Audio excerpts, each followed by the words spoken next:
তুমি ঠিকই বলছো আখি। এই মহিলার মান সম্মান না থাকলেও আমাদের মান সম্মান আছে। এই মহিলাকে আজকে চরম শাস্তি দিব।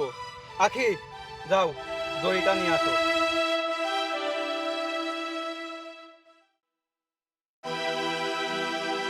দাও। চল। আর না না, আমি কোনো অন্যায় করিনি। যা, এই যা না। চল, এই যা। দাঁড়া। জীবন, যা করে তাড়াতাড়ি করো। জীবন, বেটা তুই আমার একটা কথা শোন। জীবন রে, আমি তো কিছু করতে চাই। এই, একদম চুপ। জীবন, ওর কোনো কথা এখন তুমি শুনবা না। যাও, তোমার কাজ তুমি করো, যাও।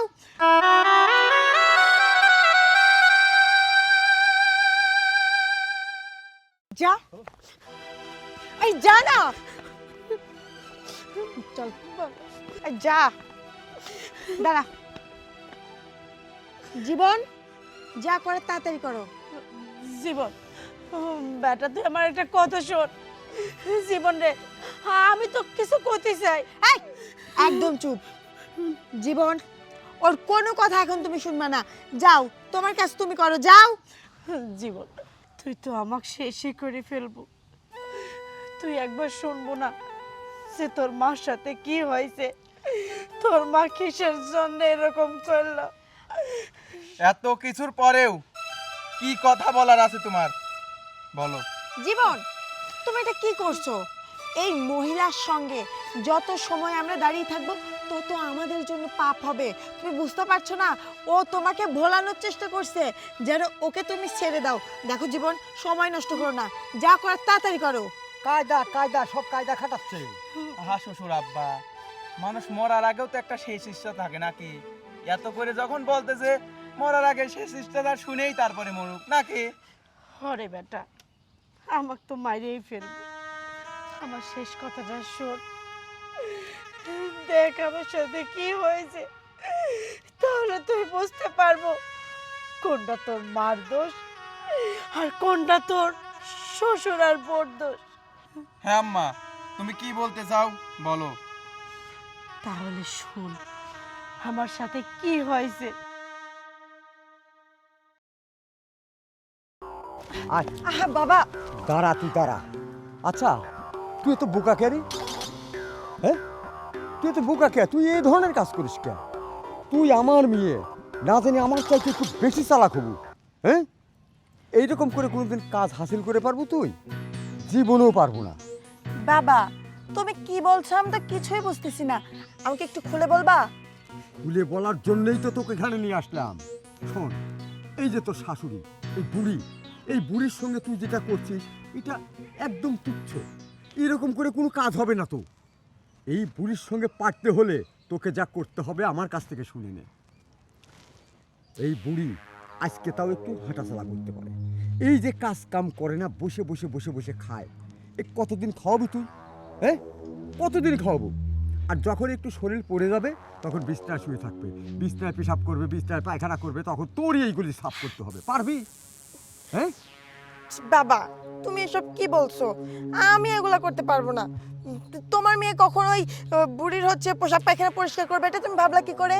এই জন্যই তো বলি আমার মেয়ে কোনোদিন এই কাজ করতে পারবে না। তাই এই কাজ যাতে না করতে হয় সেই বুদ্ধি আমি তোকে দেবো, তুই সেই মোতাবেক চলবি। কি করব বাবা, বলো তো?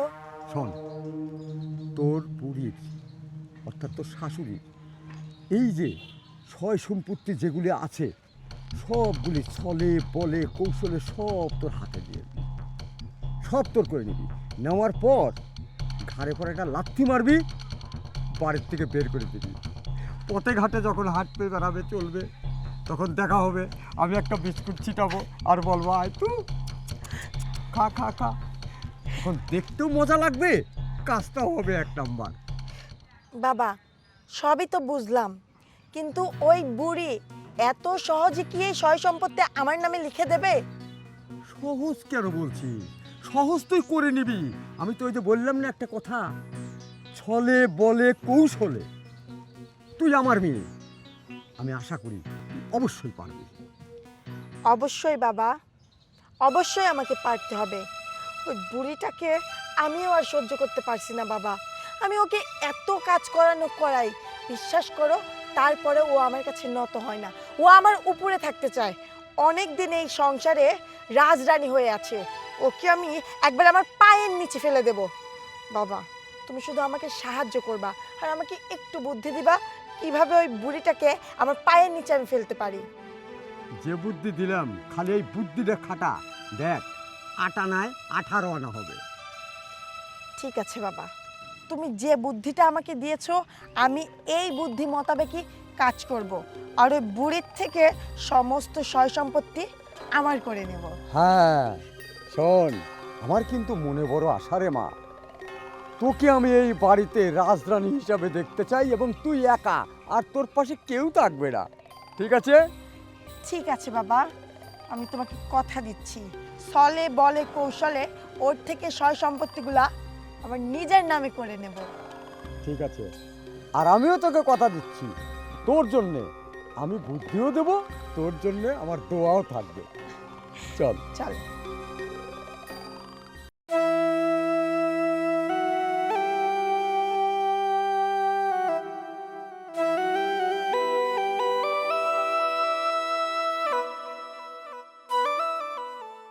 আম্মা, কি বৌমা? আপনার সাথে আমার কিছু কথা আছে। কি কথা কও? আরে কাজ রাখুন, আগে আমার কথা শুনুন। কি করবে বৌমা? কও, শুনতেছি। আপনি বাড়ি থেকে চলে যান, আপনার জন্য ভালো হবে। আজব কথা, এইসব কি কও? এই হঠাৎ করে আসি কইছো বাড়িতে চলে যাও। কে বৌমা? আমি বাড়িতে চলে যাব কে? এটি কি তোমার বাড়ি? তা আমি তোমার বাড়িতে চলে যাব? এটি আমার সাওয়ালের বাড়ি। আমার জীবন তো আমার কোনো সময় এই কথা কয় না। আপনার ছেলে আপনাকে বলবে কিভাবে? সে তো আপনার ছেলে, তাই না? সেই আমাকে বলেছে আপনাকে বলতে।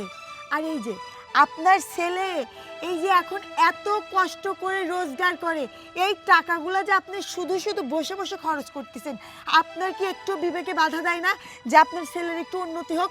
আপনি কেমন মা? আপনার তো বয়স হয়ে গেছে, আপনার জন্য প্রতি মাসে কত টাকা ফুরে যায় আপনার পেছনে। আপনার এই অসুখ হয়, ও অসুখ হয়, এত অসুখ থেকে আসে। তাই আপনাকে বলছি আপনার ছেলেকে একটু বাঁচান, এই বাড়ি থেকে চলে যান। বৌমা, আমি তো বসে বসে খাইনি, আমি সংসারের যথেষ্ট কাম করি। সব কাম কাজ তো তুমি আমাকে দিয়েই করাও। আর আমার অসুখ, আমি কি করব? আমি কি নিজে হাতে অসুখ ডাকি আনিছি? অসুখ হচ্ছে আল্লাহর নিয়ামত। আল্লাহ নাকি যাক বেশি ভালোবাসে আল্লাহ তাকে অসুখ দেয়। বোমা, তুমি এত বড় অবিচার করো না। আমার জীবন আসুক, আমি আমার জীবনের সাথে কথা কই, আমি দেখি আমার জীবন কি কয়। আমি তোমার কথা মতো এই বাড়িতে বাড়া যাব না, কোনো সময়ও না। শুনুন আম্মা, আপনাকে আমি ভালোভাবে বলছি, আপনি আমার কথা শুনুন। আর জীবনের সাথে কি কথা বলবেন? জীবনই তো আমার কথায় ওঠে আর বসে, সেটা আপনি জানেন না, আর আপনি জীবনের সঙ্গে কথা বলতে যাচ্ছেন। শোনেন, আপনাকে একটা কথা বলি, আপনাকে আমি এই বাড়িতে রাখতে পারি, তবে একটা শর্তে। কি শর্ত বোমা? শোনেন আম্মা, আপনার তো এখন বয়স হয়ে গেছে, আর এই বাড়ির জায়গাটুকু সব আপনার নামে। আপনার নামে কেন থাকবে? আপনার ছেলে তো একটা, আপনার তো আর ছেলে মেয়ে নাই। তাই আমি বলছি কি, আপনার এই সব সম্পত্তিগুলা সবকিছু আমার নামে আর জীবনের নামে করে দেন, এটা আপনার জন্য ভালো হবে। তখন আমি ভেবে দেখব যে আপনাকে এই বাড়িতে রাখা যাবে কিনা। বোমা, এসব কি কও তুমি? এই সয় সম্পত্তি আমার নামে। হ্যাঁ ঠিক আছে, আমার জীবন হচ্ছে আমার একমাত্র সন্তান, কিন্তু বোমা এখন কিসের জন্য তোমার নামে আমি সয় সম্পত্তি লিখে দেব? আমি মরে যাওয়ার পর তো আমার বেটা এমনি সম্পত্তির মালিক হবি। তুমি কি ভাবিস তোমাকে আমি চিনিনি? তোমাকে আমি নতুন দেখতেছি। কৌশলে আমার হেনতেন জমিটা লিখে নিয়ে তুমি এক সময় দেখা যাবে কি জীবনে কি অবহেলা করতেছ। আর যেই তোমার বাপ সব সময় কুমন্ত্রণা কুবুদ্ধি দিতেই আছে, যেমন বাপ ঠিক তেমন তার মেয়ে। এই তুই কি বললি? এতক্ষণ তো আমাকে নেড়ে কথা বললি, এখন আবার আমার বাবার পিছনে লাগলি। আজকে তো তোকে আমি মেরেই ফেলবো। এই, এই, তুই আমার বাবা তুলে কথা বলিস না, এত বড় সাহস, এত বড় সাহস, হ্যাঁ?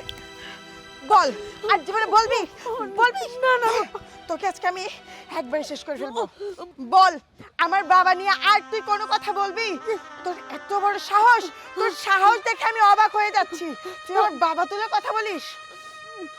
ও বোমা, আমি তোমার পায়ে ধরি, আমাকে তুমি ছেড়ে দাও, এরকম অত্যাচার নির্যাতন করে না, আমি তো তোমার মায়ের মতো বোমা। তোকে নির্যাতন করব না, আমার মনে হচ্ছে তোকে আমি এক্ষুনি ওই ওপরে পাঠিয়ে দেই। তোর সাহস দেখে আমি বাঁচি না, তুই আমার বাবা তুলে কথা বলিস? এই, তোর সঙ্গে আমি এতক্ষণ ভালো করে কথা বলছিলাম না, তোর সঙ্গে ভালো করে কথা বলছিলাম না, তুই আমার কোনো কথা না শুনে আমার মুখে মুখে তর্ক করতেছিস। আবার তর্ক শেষে আবার আমার বাবা মা তুলে কথা বলা, আমার মনে হচ্ছে তোকে একদম একদম জানে মেরে ফেলি। তুই আমার কলিজায় আঘাত দিয়ে কথা বলছিস। তোর সাহস দিন দিন বাড়ছে, তাই না? শোন, তোকে আমি ভালোই ভালো একটা কথা বলে যাচ্ছি। তুই যদি আমার কথা না শুনিস তাহলে শোন, তোকেও একদম শেষ করে দেব, তোর ছেলেকেও। তাই তুই এখনো ভেবে দেখ কি করবি। তুই যদি আমাকে এই সয় সম্পত্তিগুলো লিখে দিস তাহলে শোন, তোকে আমি হাজার কষ্ট দিলেও তোকে এই বাড়িতে রাখবো। আর যদি তুই আমাকে এই সয় সম্পত্তিগুলো না লিখে দিস, তোকে এই যে চুলের মুঠি ধরে এই বাড়ি থেকে বের করে দেব। কথাটা তুই মনে রাখিস।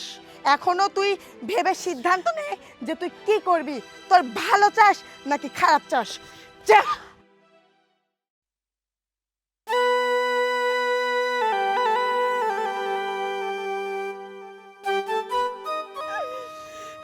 আমার সাওয়াল ভালোবেসে কি বিয়ে করে আনেছে, যে কিনা এখন আমার সাওয়ালেরই শত্রু।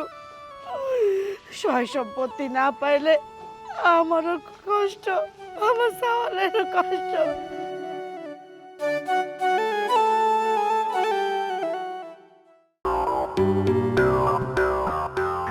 না, বুড়িটাকে এতভাবে অত্যাচার করলাম, নির্যাতন করলাম, বুড়িটা কোনো কিছুতেই রাজি হলো না। আবার মিথ্যা কথাও বললাম যে জীবন আমাকে বলেছে যে ওকে বাড়ি থেকে বের করে দিতে, তাও বুড়ি আমার কোনো কথাই শুনলো না। না, এভাবে হবে না। বুড়ির থেকে যদি এই সয় সম্পত্তি না লিখে নিতে পারি তাহলে তো আমাদের ভবিষ্যৎ একদম অন্ধকার। কারণ ওই বুড়ি, আমি জানি, আমাকে কোনো সয় সম্পত্তিই দেবে না। আর ও কতদিন বেঁচে থাকবে ততদিন আমার অপেক্ষা করতে হবে, ও সহজে মরবেও না। কি করব? যাই, জীবনকে গিয়েই সব কিছু বলি, দেখি জীবন কি বলে।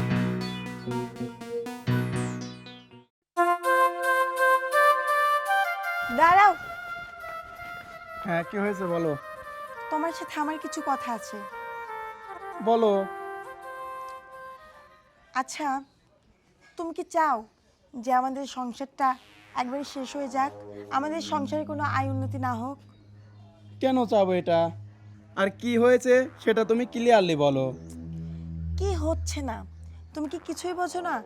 এই যে তোমার মা, দেখো, তোমার মা এই সংসারে কোনো কাজে আসে? হ্যাঁ, কোনো কাজে আসে না। তোমার মায়ের জন্য আরো আমরা দিন দিন ধ্বংস হয়ে যাচ্ছি। এই যে তুমি কয় টাকা বেতন পাও, এই টাকার থেকে অর্ধেক টাকা তোমার মায়ের ওষুধ কিনতে কিনতে আমাদের প্রতি মাসে খরচ হয়। কেন? আমাদের কি সামনে ভবিষ্যৎ নাই? আজ আমাদের বাচ্চা কাচ্চা নাই, ভবিষ্যতে যখন আমাদের বাচ্চা কাচ্চা হবে তাদের ভবিষ্যতে আমরা কি করব? একবার কি ভেবে দেখেছো?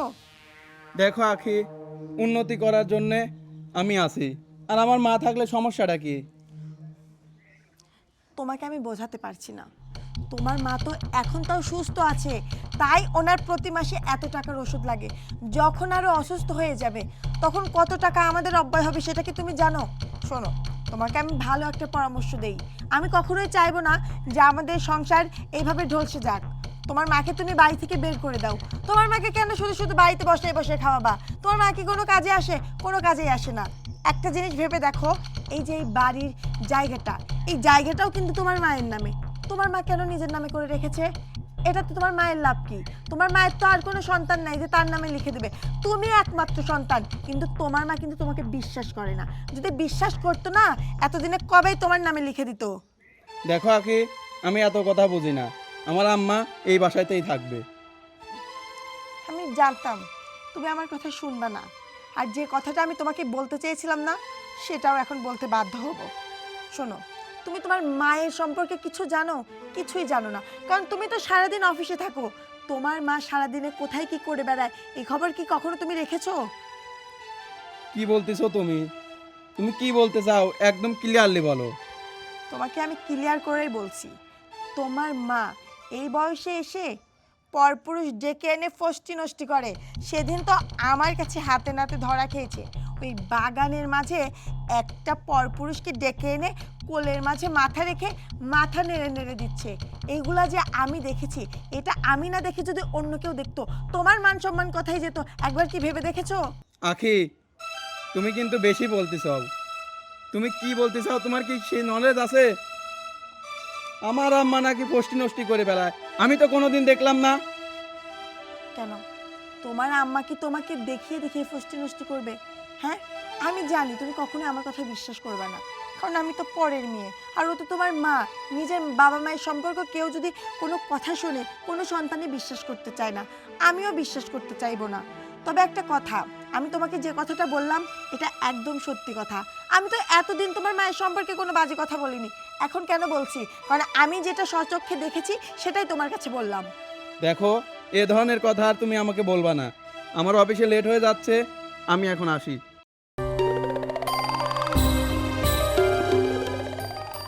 না, এত বুদ্ধি খাটিয়েও কোনো লাভ হলো না। জীবন তো আমার কোনো কথাই শুনলো না। এখন কি করব? না না, বাবাকে গিয়ে বলি। কিন্তু বাবা কোথায় গেল? বাবা, বাবা! এখানে আনলি কেন বাদ? বাবা, তুমি যে কথাটা বললাম আমি সেই মোতাবেকই কাজ করেছি, কিন্তু কোনো লাভই হলো না। ওই বুড়িটাকে আমি প্রথমে ভালো করে বলেছি, যখন আমার কথা শুনলো না তখন ওকে আমি ইচ্ছা মতো দিয়েছি। তারপরে ও স্বীকার করেনি যে এই সয় সম্পত্তিগুলো ও আমার নামে লিখে দেবে। কিন্তু মারে, তোর কথা শুনে তো আমি আশ্চর্য হয়ে যাচ্ছি। এই সামান্য সিম্পল একটা কাজ, এই কাজ করতে তুই হিমশিম খেয়ে যাচ্ছিস, কেউ তোর কথা শুনতেছে না, কোনোভাবেই পারছিস না। না বাবা, ওই বুড়িটা তো রাজি হলোই না। পরে আমি জীবনকে গিয়ে বললাম যে তোমার মাকে বাড়ি থেকে বের করে দাও। জীবনও আমার কথা শুনলো না, জানো, আমার উপরেই উল্টে গরম দেখিয়ে চলে গেল। আমি বুঝছি, হ্যাঁ, তোর দ্বারা এভাবে সম্ভব না। যা কিছু করার এখন মনে হয় শুধু আমাকেই করতে হবে। তুই খালি দেখ আমি কি করি।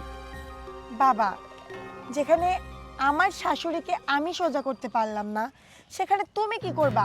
আর তুমি কি ভাবছো ওই বুড়িটা যে তিতি বেহায়া ও তোমার কথা শুনবে? একটা কথা তোর হয়তো মনে নাই, কিন্তু মেয়েদের তো এই কথাটা বেশি মনে থাকার কথা। সেটা হচ্ছে পুরান চাল কিন্তু ভাতে বাড়ে, এটা তো জানিস। হ্যাঁ, আমি এমন চাল খাটাবো দেখবি সব কিছু তোর হাতের মুঠোয় চলে আসবে। তবে আমি চিন্তা করেছিলাম যে তোকে দিয়ে এই কাজগুলি করাবো, কিন্তু তুই তো ফেলবো না। হ্যাঁ, এখন আমাকে এই সব কিছু করতে হবে। করবো, সমস্যা নাই, আমার মেয়ের জন্য আমি সব কিছু করতে রাজি আছি। বাবা, তুমি কি করতে চাচ্ছ আমাকে একটু খুলে বলো, তাছাড়া আমি তো কিছুই বুঝতে পারছি না। আমি এখন তোকে কিছুই খুলে বলবো না, তুই খালি দেখতে থাক আমি কি করতে পারি। দেখতে থাকবো মানে? বাবা, আমাকে একটু খুলে বলো। আচ্ছা, অত অধৈর্য হওয়ার দরকার নাই, আমি এখন থেকেই শুরু করব। তুই খালি নজর রাখ আমার প্রতি, দেখ তোর বাপ কি করতে পারে। ঠিক আছে, আমি এখন থেকেই শুরু করে দিচ্ছি। বাবা এসব কি বলে গেল? আমার মাথায় তো কিছুই ঢুকছে না। যে কাজটা আমি করতে পারলাম না, বাবা কিভাবে কি করবে? না না, আমার বাবা তো করতেও পারে। দেখি বাবা কি করে।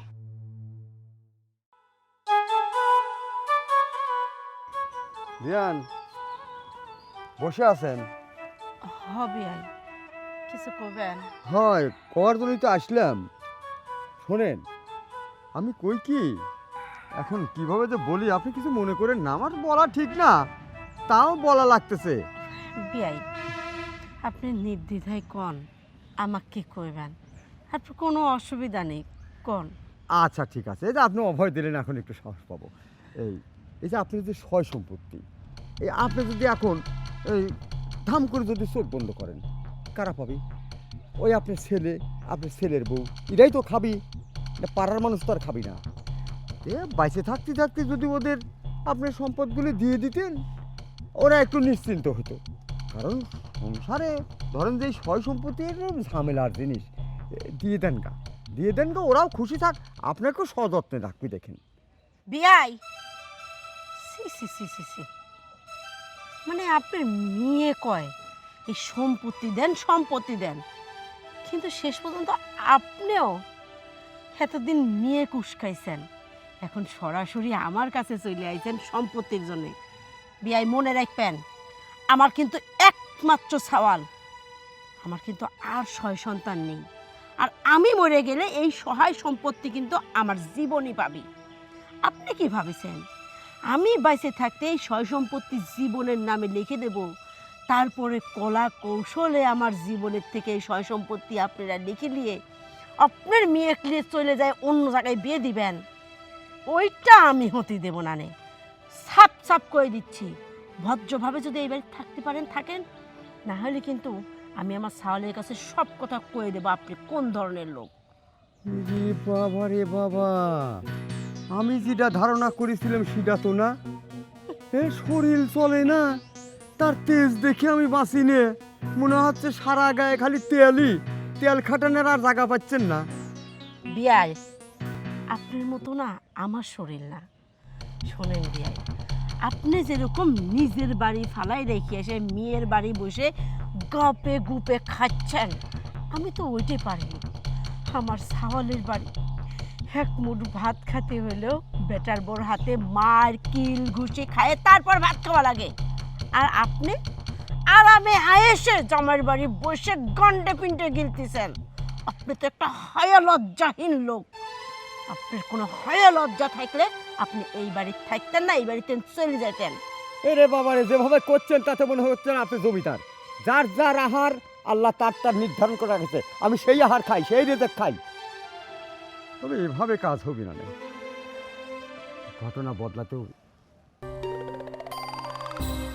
এইবার একটা সুযোগ আসতেছে, এই সুযোগই ভাত বাড়বো। বুঝলেন? শোনেন, ছাড়ুন তো আপনি, ইয়ে কি করেন?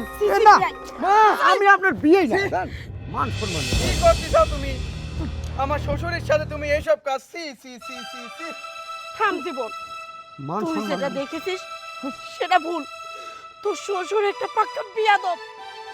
সি সি সি, কি? তুই যা দেখেছিস সেটা সত্যি না, বিশ্বাস কর বেটা। আমি যেটা দেখছি এটা সত্যি না। আমার চোখকে তুমি অবিশ্বাস করতে বলো? বেটা, মেলা সময় চোখও ভুল দেখে, কানও ভুল শোনে। বেটা রে, তোর দেখাই ভুল আছে। এই যে এই লোক তোর শ্বশুর একটা শয়তানি মতলব নিয়ে এই বাড়িতে আইছে আমারে দুই মা বেটা ধ্বংস করে দেওয়ার জন্য।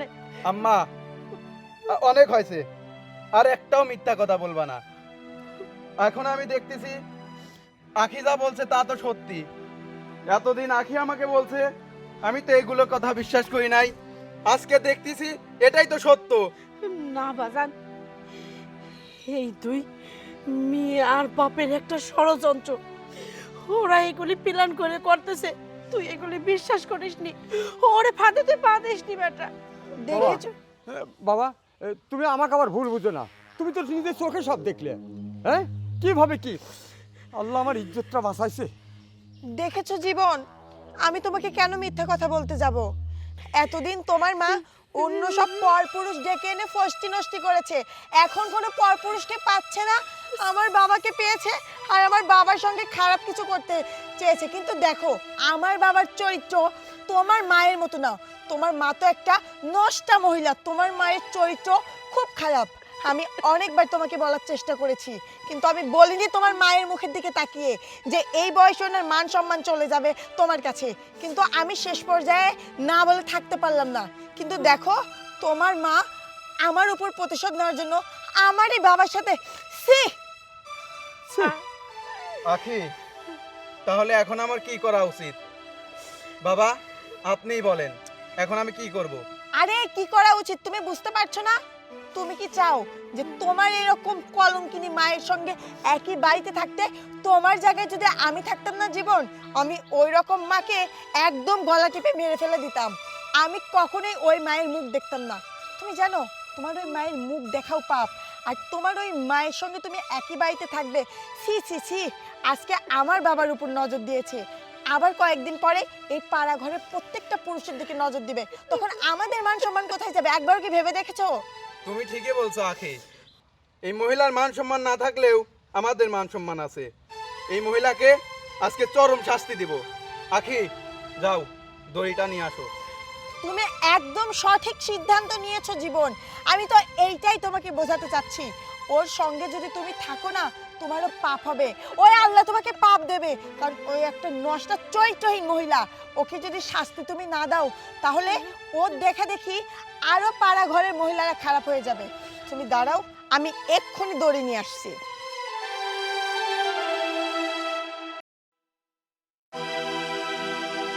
দাও। চল। আর না না, আমি কোনো অন্যায় করিনি, আমার ছেড়ে দাও। যাক, কাজ একখান দেখায় দিলাম। ও জানে না আমি হচ্ছে চূড়াবালি। আমার সঙ্গে যত লড়বে তত নিচের দিকে দেবে যাবা, এমন দাবা দাবিয়ে দিয়েছি, আর উপরে ওঠার ক্ষমতা নাই। যাই দেখি কি করে।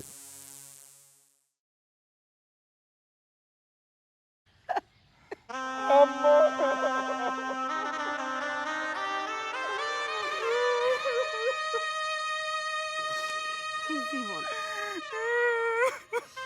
কাঁদিস কে? আমার মনের ভিতর যত কথা ছিল সব তো কোয়া হয়ে গেছে। এইবার তুই আমার কি শাস্তি দিব দে, আমার কোনো আপত্তি নেই। আমি সব রকম শাস্তির জন্য প্রস্তুত আছি। আম্মা, তোমার সাথে এত কিছু হয়েছে, এই দুইজন মিলে এত ষড়যন্ত্র করছে, এটা আম্মা আমি বুঝতে পারি নাই। আম্মা, তুমি আমাকে মাফ করে দাও আম্মা। আর এই দুইজন মিলে যে পরিকল্পনা করছে, আজকে তার জন্য ওদের শাস্তি পেতে হবে।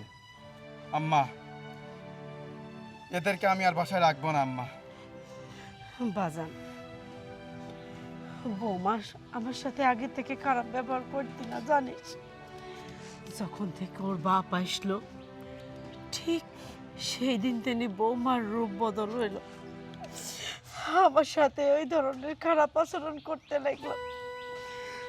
জানিস জীবন, সব নষ্টের মূল হচ্ছে এই মানুষ, তোর শ্বশুর। তোর শ্বশুর যদি এই বাড়িতে না আসতি, আমার জীবনে এত কিছু হইতি না। তোর যদি বাড়ির থেকে কাউক বাইর করতে হয়, তোর শ্বশুর এক বাইর করে দে, বৌমাক বাইর করিস না। বাড়ির বউ হচ্ছে বাড়ির লক্ষ্মী, লক্ষ্মী বাইর করা লাগে না। হ্যাঁ আম্মা, তুমি ঠিকই বলছো। যত নষ্টের গোড়া এই লোক। আজকেই আমি এই লোককে এই বাসা থেকে বের করে দেব। আমার খেয়ে আমার পরে আবার আমার বিরুদ্ধেই ষড়যন্ত্র করে। আখি, তোমার বাবাকে এখন এই বাড়ি থেকে বের হয়ে যেতে বলো, নইলে কিন্তু আমার থেকে খারাপ আর কেউ হবে না। বাবা, তোমার জামাই কি বলছে তুমি শোনোনি? আসলেই তো আমার শাশুড়ি ঠিক কথাই বলেছে। আমি তো কোনোদিনও আমার শাশুড়ির সঙ্গে খারাপ ব্যবহার করিনি।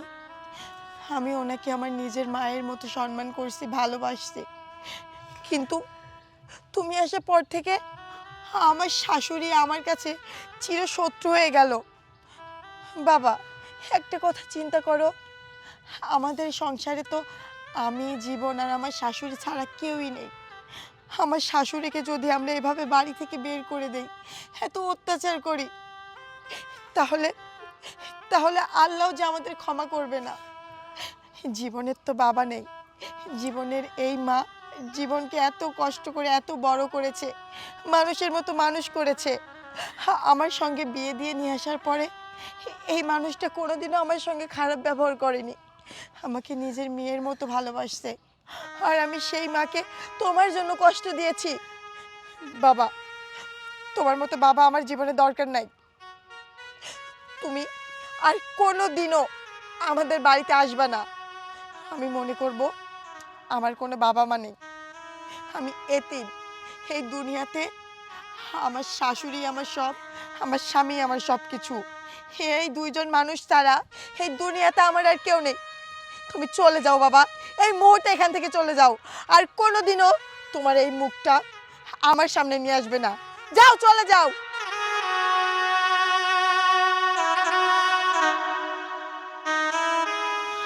আম্মা, আপনি আমাকে ক্ষমা করে দিন। আমি আপনার সঙ্গে অনেক অন্যায় করে ফেলেছি। আমি আপনাকে কথা দিচ্ছি আম্মা, আমি আর জীবনেও আপনার সঙ্গে এই খারাপ আচরণ করব না। আম্মা, তুমি আমাকে ক্ষমা করে দিও। আমি না জেনে না বুঝে তোমার সাথে অনেক অন্যায় করে ফেলেছি। আমি জানি আমার এই ভুলের কোনো ক্ষমা নেই। তারপরেও আম্মা, তুমি আমাকে মাফ করে দিও। আরে পাগল, আমি তো মা। একটা মা কোনো সময় সন্তানের ক্ষমা না করে থাকতে পারে? হ্যাঁ,